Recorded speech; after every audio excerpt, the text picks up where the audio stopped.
Good morning. It is 2020. Clear vision kind of a year, I hope. Sometimes it gets foggy, but hopefully 2020 is going to be clear, smooth sailing. How was your holidays? Mine was fantastic. Actually, this year was a lot of family time. I have a pretty big family with a ton of kids, a ton of foods, a few drinks here and there, some crazy games. It was so much fun. And of course, we had all of our women talk, excuse me, all of our women talk events, which were absolutely fantastic. I'm just trying to, let me just see here. There we go. And what a great,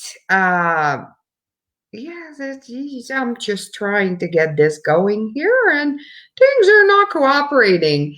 It was an absolutely fantastic holiday season.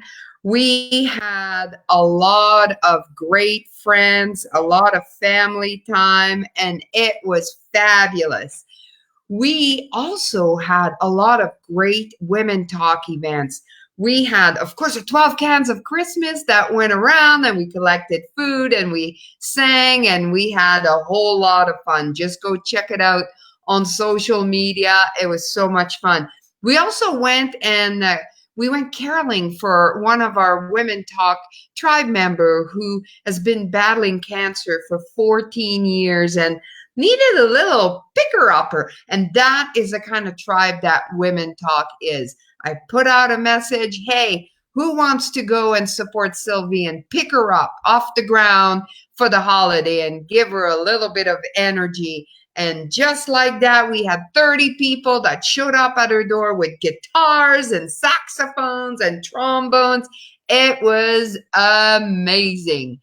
If you are lonely, if you do not have a tribe, check out Women Talk, because Women Talk is the best tribe on earth. Whenever somebody needs a little pick me up, you come to an event or you can go on any of our social media and just put out an ask, and there will be people running to help you. Last night was our first 2020 Women Talk event. It was at Calgary South, and it was a fabulous event. We had one of our past Women Talk co-director from Okotoks, who for the very first time came and talked about her cancer journey, which started about 8-9 months ago. And it was so touching, so beautiful, and so empowering. I can never get over the fact at how generous so many of our Women Talk members can be. It is so beautiful. It is so incredible when somebody is so generous with their stories, because it really does empower all the other women in the room. So the next event that we're going to be hosting will be in Edmonton next week on Wednesday. We have 3 fabulous talkers. Now, as a little sidebar, Coralie is a young woman who owns 10 talks. So she has also events similar to what we do, where 10 people, men and women, come and share their stories. And I will be talking at her event in January in Edmonton. I believe it's January 30th. So if you would like to come and support me in Edmonton on that Friday, that would be fabulous. Just send me a quick little message and we can support Coralie and her event in Edmonton, which is called 10, number 10 talks, because she has 10-minute stories. Great format. Can't wait to support her. Can't wait to be speaking at her event. Okay, so now that we are rolling, I have my first guest of 2020. And I think it's quite fitting, because my guest today is a lady who is always giving of herself, always volunteering for so many different groups.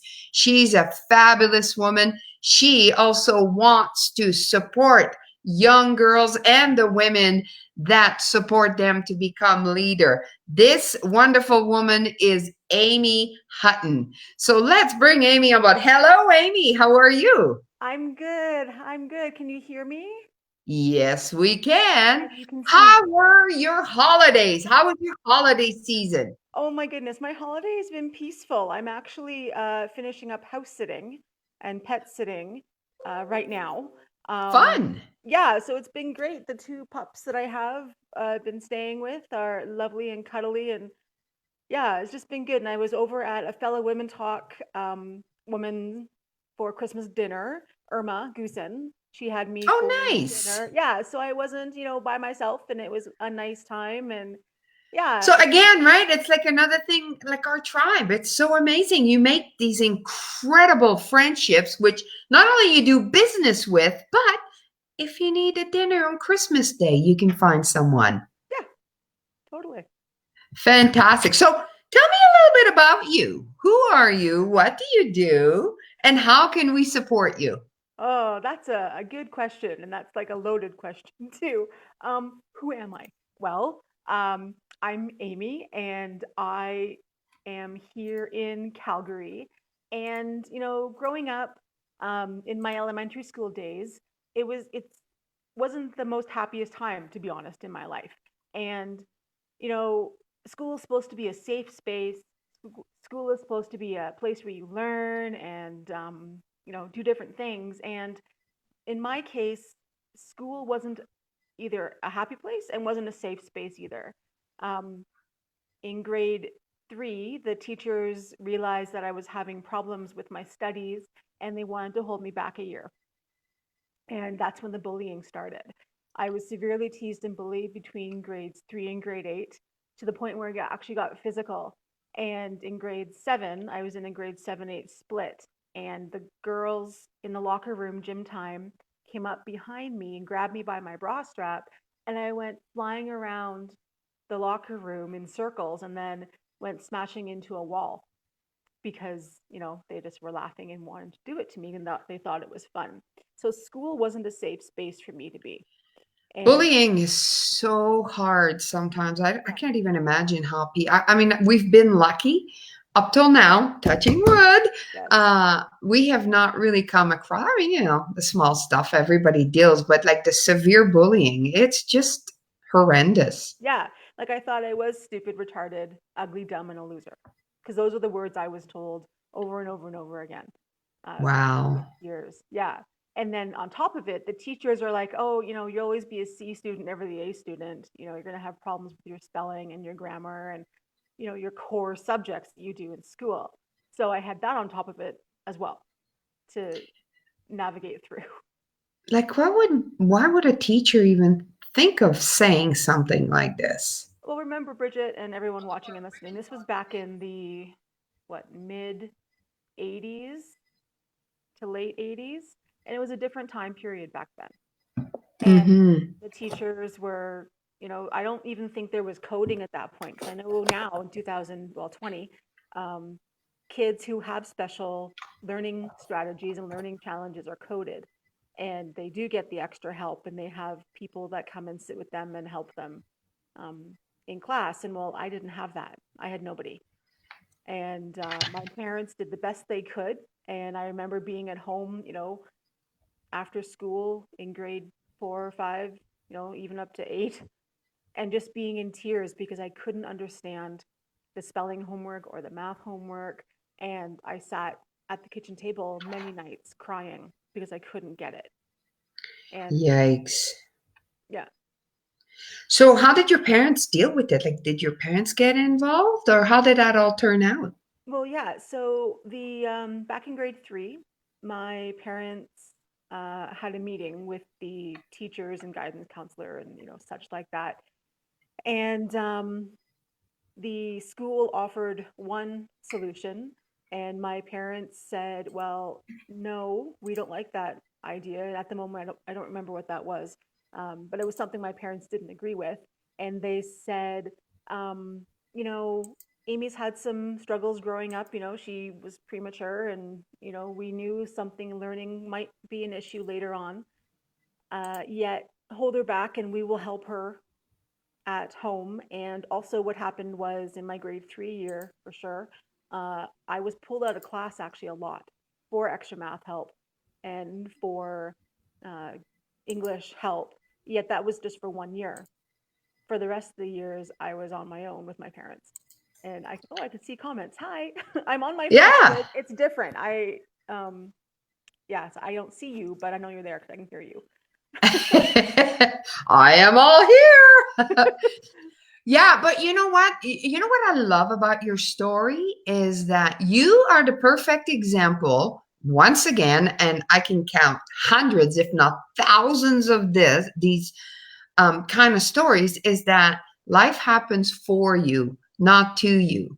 And once you start sharing your story, you get to decide the meaning of all of this. And that's exactly what you've done, because the fact that you were bullied has now empowered you to help other girls. Hmm.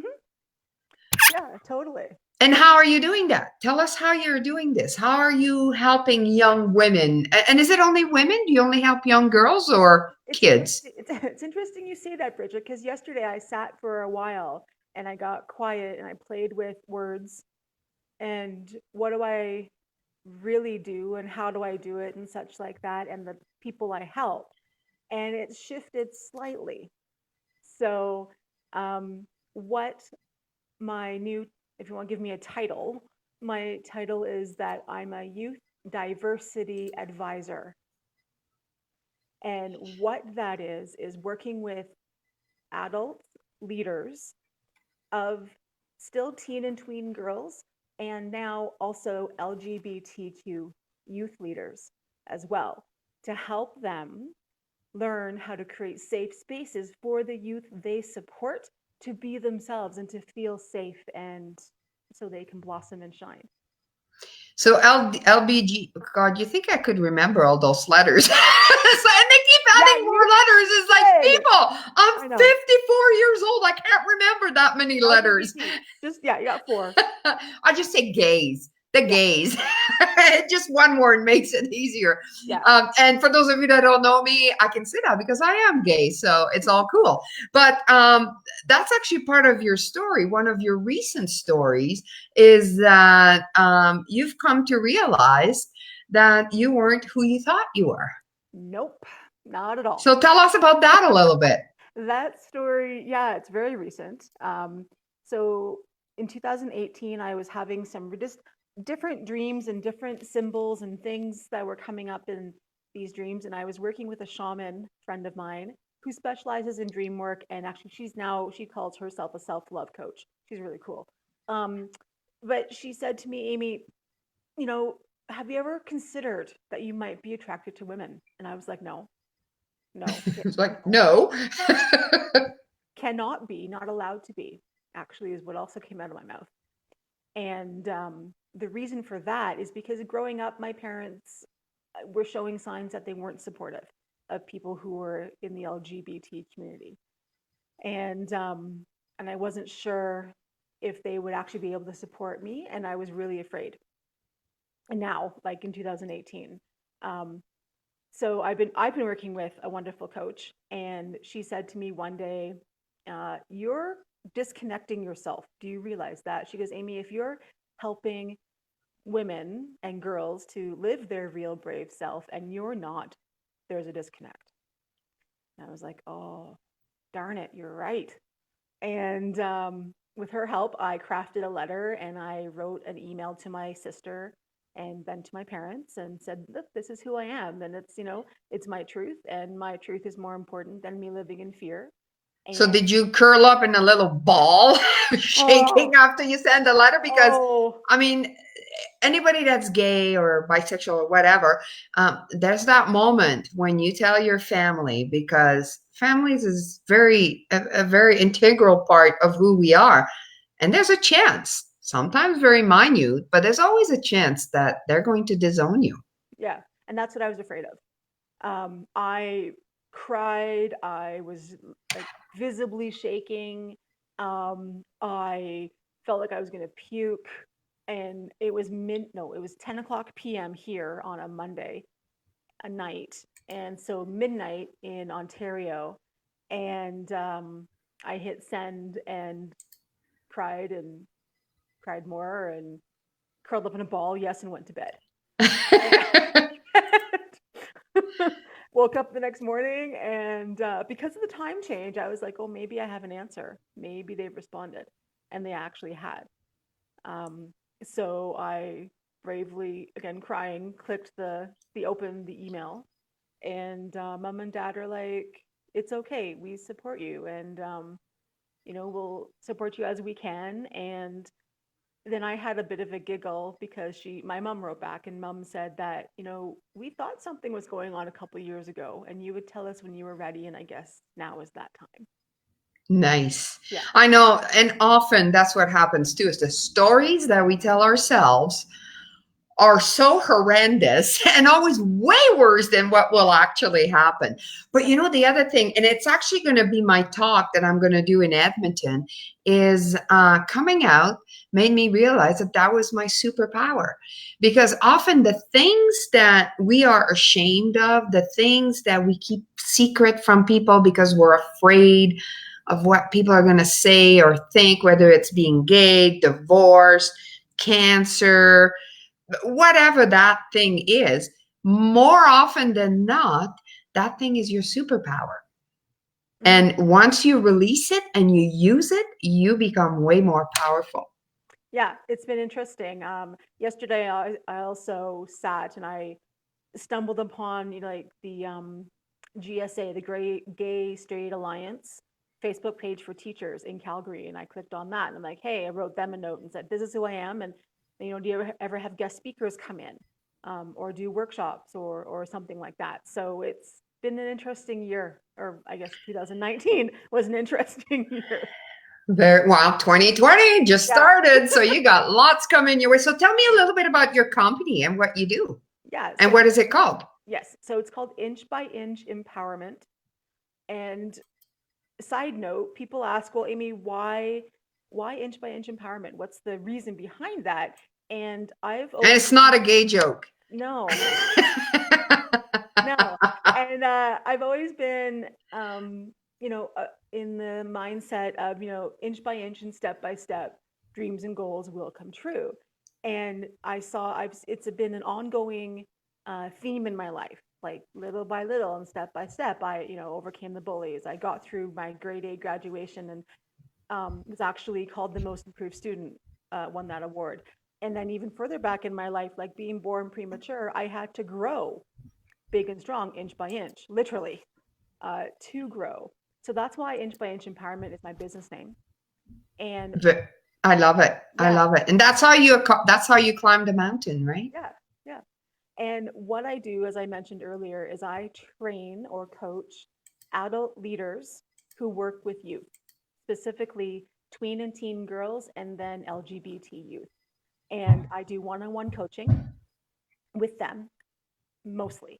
And I can also come into example, the end of January, I'm going into a brownie unit combined with a spark unit. So the lady I spoke with yesterday, she's like, there'll be 30 of them, 30 little Oh, ones. geez, that's like my house party at Christmas time. All these crazy kids running around. But they're between the ages of 5 and 8. Oh, So, so cute. so I'll be doing workshops. I do still do workshops for like Girl Guides or youth groups in general, and I talk about being kind, being a friend, conflict resolution, and respectful communication is what I do workshop wise with kids. And then the training for the adults, is a bit more in depth because they're adults, and it's just an interesting experience and brings me much joy to see these adult leaders go, oh, wow, you're right. Because actually, speaking of Irma and I did a workshop for adult leaders back in November. And we had a lady come from the Calgary Girls School. And we were talking different scenarios. And, one of the scenarios was, well, what if a girl student comes to you and says, I'm cutting myself? And because you're her safe person. And this teacher, bless her heart, she's like, I don't know what I would say first. And both Irma and I were kind of looked at each other and then looked back at her. And what I said was, I would tell this student, thank you for trusting me. Because that's the first step, is gaining that Hmm. trust. Yes, and there are a lot of kids that are looking for this. Yeah, they're looking for that safe leader, that safe person. Because when I was in grade, throes of being bullied in grade 6, 7, 8, I was in Pathfinders, which is another section of Girl Guides. And my Pathfinder leader like took me under her wing, and she's like, I got you. You're safe. You're gonna be okay. We'll get through this, and you can talk to me. And you know, with her help, I started to believe, like, slowly, really, really slowly, started to like believe in myself a little bit. And with her encouragement, I actually started volunteering when I was in grade 6 with a brownie unit. So I was already starting to give back to my community when I was a girl. And that's something I've been doing all the way through my life. As you said earlier, that volunteering at different things brings me joy, and I love doing it. That's so great. Mhm. So, if people want to find out more about you, where would they do that? I mostly play on Facebook for social media. Okay. My business, I have two business pages. One is Aime Hutton, and that's more for speaking and the writing that I'm doing. And then the other business page is Inch by Inch Empowerment. And that is where it's for the adult leaders and things, people who want to support kids.